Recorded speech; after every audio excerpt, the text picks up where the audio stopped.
Okay guys, today I'm going to be talking about the film Akira. Probably one of the most influential Japanese animated films of all time.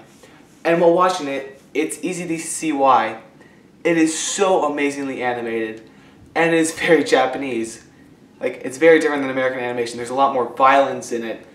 The action is very fluent. Like, you don't really see a lot of action in American animated film, but it's amazing in this one. So, for those of you that don't know, here's the plot of Akira.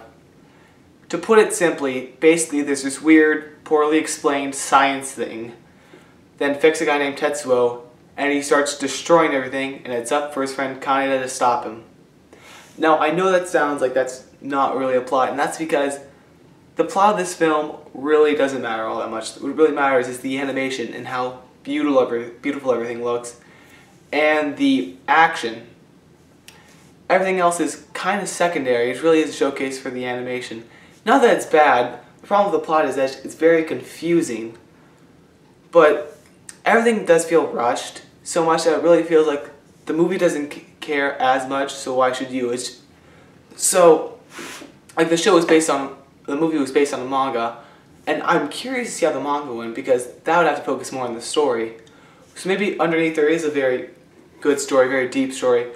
But for the actual movie, you don't really get it, and I don't really feel like I needed it. Sure, if it had it probably would have been better. But for what I got, it was a very enjoyable way to spend your time if you watch the film. The action's great, the animation's great, the voice acting's pretty good. I saw the English version. So, well, I wouldn't call it the best film of all time. It's definitely worth a watch, especially if you want to see why it has inspired so many American and Japanese animated films.